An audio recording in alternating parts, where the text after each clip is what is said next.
Terima kasih buat Bapak Gembala dan semua pekerja yang ada yang memberikan kesempatan bagi saya pada hari ini untuk membawa kebenaran firman Tuhan. Tidak berlambatan kita bersyukur dan terima kasih kalau kita boleh masuk lagi di bulan April 2023 dan kita sudah merayakan Paskah. Tidak berlambatan kita akan membaca kebenaran firman Tuhan. Kita telah mengikuti perayaan seluruh umat Kristen yang ada di seluruh dunia merayakan kemenangan Tuhan Yesus yang telah bangkit dari antara orang mati. Dan pada hari ini kita masih boleh mendengar dan membaca bersama-sama, merenungkan bersama-sama tentang kebangkitan Tuhan Yesus. Tuhan Yesus telah bangkit dari antara orang mati dan telah naik ke surga, duduk di sebelah kanan Allah Bapa. Dia akan datang pada kali yang kedua. Dia telah lahir, mati, bangkit, naik ke surga, dan dia akan datang pada kali yang kedua. Dan pada hari ini kalau kita boleh mendengarkan tentang kebangkitan Tuhan Yesus Kristus. Tuhan Yesus bukan mati dan tetap tinggal di kubur. Dari sekian juta manusia, bahkan sekian miliar manusia yang sudah meninggal, hanya satu-satunya yang bangkit dari antara orang mati dan naik ke surga hanya Tuhan Yesus Kristus. Memang Tuhan Yesus membangkitkan Lazarus, tapi Lazarus tidak bangkit lagi, nanti bangkit pada kali yang kedua. Tuhan Yesus datang pada kali yang kedua. Tapi Yesus 3 hari kemudian, dia mati Jumat, Minggu pagi dia bangkit dan disaksikan oleh para malaikat dan murid-muridnya yang ada pada waktu itu. Dan pada hari ini kita merenungkan, kita tinggal merenungkan bahwa Yesus itu bangkit dari antara orang mati. Di mana ayat yang kedua di sini dia katakan, maka terjadilah gempa bumi yang hebat, sebab seorang malaikat Tuhan turun dari langit dan datang ke batu itu dan menggulingkannya, lalu duduk di atasnya. Malaikat Allah turun dari langit dan gempa bumi, tanah goyang yang ada di sekitar itu, karena malaikat Allah datang menyatakan kepada murid-muridnya bahwa Yesus yang mereka cari itu telah bangkit dari antara orang mati. Dia tidak ada lagi di kubur, tapi dia sudah bangkit. Para penjaga gentar ketakutan bahwa Yesus itu telah bangkit. Yesus telah bangkit. Dalam setiap kehidupan kita, memang kita mengalami banyak persoalan, banyak masalah hidup. Tapi kita yakin bahwa firman Allah mengatakan Yesus telah bangkit. Malaikat Allah telah menggulingkan batu itu dan membuktikan bahwa Yesus telah bangkit. Pintu yang tertutup dengan batu yang berat, Yesus yang telah bangkit dari antara orang mati. Dia memberikan kebebasan bagi setiap orang yang percaya. Jadi di sini Yesus memberikan keyakinan bahwa dia bukan mati untuk selama-lamanya, tapi dia bangkit dari antara orang mati dan dia naik ke surga, duduk di sebelah kanan Allah Bapa yang Maha Kuasa. Saat ini pergumulan apa yang kita hadapi dalam kita merayakan, memperingati pesta Paskah, pesta kemenangan Tuhan Yesus Kristus, yang saya berikan tema kebangkitan Yesus membawa kemenangan bagi setiap orang percaya. Orang percaya memang diuji, ditantang, persoalan datang sini berganti. Tapi saudaraku yang kekasih, persoalan itu, badai itu pasti berlalu. Yakinlah bahwa Tuhan pasti menolong saudara dan saya. Amen. Yakin. Apapun yang akan terjadi kita hadapi, kita berseru, kita memanggil bahwa Yesus yang telah bangkit itu mampu menolong saudara dan saya. Di mana di sini ayat yang ke-3 dia katakan, wajahnya bagaikan kilat dan pakaiannya putih bagaikan salju. Malaikat yang turun itu seperti pakaiannya seperti salju, berkilau-kilauan, mendandakan itu kuasa Tuhan yang dinyatakan melalui malaikat yang menjaga. Kalau kita membaca selanjutnya ini, penjaga-penjaga yang disuruh oleh imam-imam kepala bahwa jaga itu kubur itu.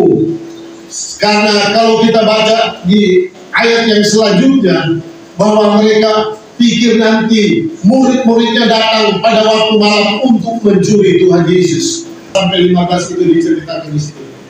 Tapi yakinlah kita bahwa Tuhan itu telah bangkit dari antara orang mati. Di dalam orang ini yang layani Tuhan, dan bukan cuma enak-enak, tapi kita mengalami penderitaan, kesusahan, kesulitan, datang silih berganti dalam hidup ini. Marilah kita mendekatkan diri kepada Tuhan, bahwa Tuhan itu baik. Ayat yang kelima di sini dia katakan, akan tetapi malaikat itu berkata kepada perempuan-perempuan itu, janganlah kamu takut, sebab aku tahu kamu mencari Yesus yang disalibkan itu. Mencari Yesus yang disalibkan itu telah bangkit dari antara orang mati. Dan ayat yang ketujuh di sini dia katakan, tidak ada di situ, sebab ia telah bangkit sama seperti yang telah ia katakan. Lihatlah tempat ia berbaring, dan segeralah pergi dan katakanlah kepada murid-muridnya bahwa ia telah bangkit dari antara orang mati. Aku telah mengatakannya kepadamu. Jadi di sini saudaraku yang kekasih, dia telah bangkit dan dia telah berpesan kepada mereka akan bertemu di suatu tempat yang dia sudah katakan kepada mereka pada waktu itu. Telah naik surga, mampu menolong saudara dan saya. Mampu menolong saudara dan saya apapun yang kita gumuli dalam setiap kehidupan kita sebagai manusia, sebagai milik kepunyaan Allah. Dia pasti menolong saudara dan saya. Dan apa yang kita hadapi hari-hari ini, tantangan apa, persoalan apa yang kita hadapi, mari saudaraku, kita dekat kepada Tuhan. Seperti waktu yang lalu saya katakan, saya merasakan sakit selama 11 bulan, tidak bisa berdaya apa-apa. Tapi kalau masih boleh ada sampai detik hari ini, saya masih boleh berdiri di depan saudara. Ini bukan karena kuat gagah saya, bukan karena kemampuan saya, bukan karena kehebatan saya, tapi ini semata-mata ini adalah anugerah Tuhan. Rasa takut, rasa cemas, semua kita rasakan. Kalau katakan itu cuma beban berat, seperti batu tadi bisa digulingkan, bisa dirasakan beban beratnya, kita boleh berbagi. Tapi itu kalau sakit, itu penderitaan, kesusahan, saudaraku, kita rasakan masing-masing. Tapi satu jaminan bahwa Allah katakan, sekali-kali aku tidak akan meninggalkan engkau, sekali-kali aku tidak akan membiarkan engkau. Itu jaminan Tuhan. Sebagai orang percaya, memang mungkin orang berpikir mau takut mati. Orang berpikir orang masih muda, masih umur 60 tahun, kau sudah mau hidup 70 tahun atau 80 tahun. Mau hidup 70 atau 80, itu adalah kesukaran, kesakitan yang kita rasakan. Di dalam Mazmur katakan, umur 70 tahun ditetapkan, 80 tahun sudah kesusahan dengan sakit penyakit. 14 ayat 8. Roma pasalnya yang ke 14 ayat 8. 14 ayat 8. Ayat yang ke-8 akan kepada begini. Sebab jika kita hidup untuk Tuhan. Kita hidup untuk Tuhan. Dan jika kita mati untuk Tuhan. Kita mati untuk Tuhan. Untuk Tuhan. Jadi baik hidup atau mati baik hidup atau mati, kita adalah milik Tuhan. Adalah milik Tuhan. Jadi hidup orang ini di dunia memang cuma sementara. Masih rasa takut, ragu, bimbang, cemas. Kalau orang masih mau berpikir kehidupan ini, orang masih berpikir kehidupan rumah tangga, suami istri, anak-anak, semua memang orang masih suka mau hidup di dunia. Tapi hanya jaminan firman Tuhan, hidup atau mati semuanya untuk Tuhan. Jawab Yesus, akulah kebangkitan dan hidup. Akulah kebangkitan dan hidup. Barang siapa percaya kepadaku, Barang siapa percaya kepadaku, ia akan hidup, walaupun ia sudah mati. Walaupun dalam bergumul itu terlalu berat, dia katakan manusia boleh hidup, dia bangkitkan asal percaya kepada Tuhan. Amin. Yakin Tuhan pasti menolong.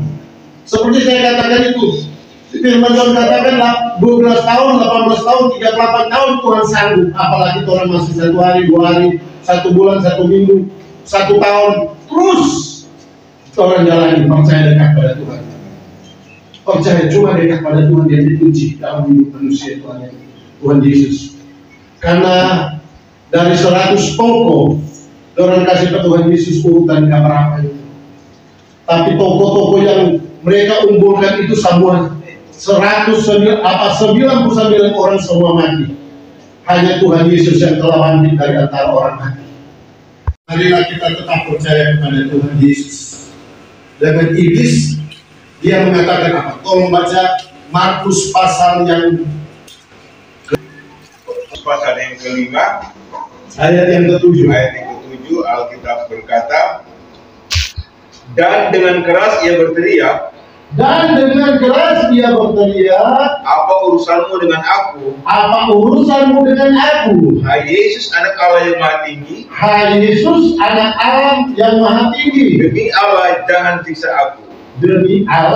jangan siksa aku.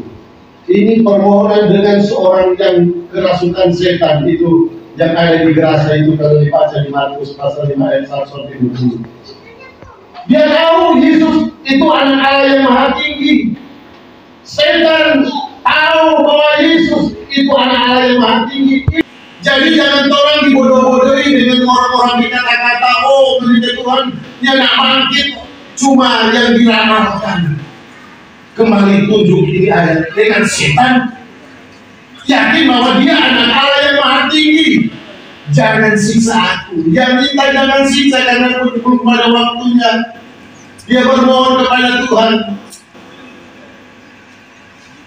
Saudara yang terkasih, dengan iblis minta ya pada Tuhan. Ini kalau kita baca di kitab lain, ini iblis ini setan minta supaya Tuhan pindahkan dia ke babi-babi. 2000 ekor babi dari satu orang yang dirasus setan, 2000 ekor babi masuk ke dalam danau.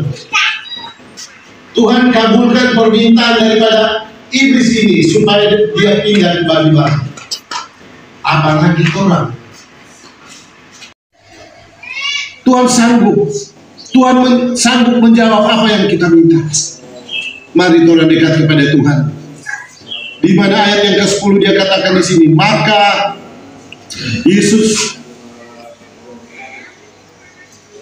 kata Yesus kepada mereka, jangan takut, pergi dan katakanlah kepada saudara-saudaraku supaya mereka pergi ke Galilea, dan di sanalah mereka akan melihat aku. Firman Tuhan ini kita mendekatkan diri kepada Tuhan. Satu hal Yesus katakan, jangan takut. Memang ketakutan itu dalam kehidupan manusia itu ada. Karena dalam kitab ini tertulis ada 365 kali orang-orang yang meneliti kebenaran firman Tuhan ini 365 kali katakan jangan takut. Zaman Eden juga mereka jangan takut, jangan takut. Jadi saudaraku yang kekasih, mari supaya kita tidak takut menghadapi kehidupan ini. Percaya bahwa Tuhan yang mampu menolong saudara dan saya. Yohanes 3 ayat 15 dikatakan di sana, Pak Gembala tolong. Yohanes pasal yang ketiga ayat ke-15, Alkitab berkata, supaya setiap orang yang percaya kepadanya, beroleh hidup yang kekal. Supaya jadi Yesus bangkit dari antara orang mati dengan satu tujuan, supaya setiap orang yang percaya beroleh hidup yang kekal. Dia katakan karena begitu besar kasih Allah akan dunia ini, sehingga Ia telah mengaruniakan anaknya yang tunggal, supaya setiap orang yang percaya tidak binasa, melainkan beroleh hidup yang kekal. Akan diselamatkan. Tetapi siapa yang tidak percaya, akan dihukum. Jadi itulah percaya kepada Tuhan Yesus dan tidak percaya akan dihukum. Jadi kita harus mendekatkan diri dan meyakinkan bahwa Tuhan yang kita sembah adalah Tuhan yang hidup, yang mampu menolong saudara dan saya, karena Dia telah bangkit dari antara orang mati dan telah naik ke surga, akan datang pada kali yang kedua. Jadi mari saudaraku yang kekasih di dalam Tuhan kita Yesus, pada hari-hari ini memang kita akan melalui banyak tantangan, banyak rintangan. Kita tidak tahu apa yang akan terjadi selanjutnya dan selanjutnya, tapi kita bergantung berharap kepada Tuhan.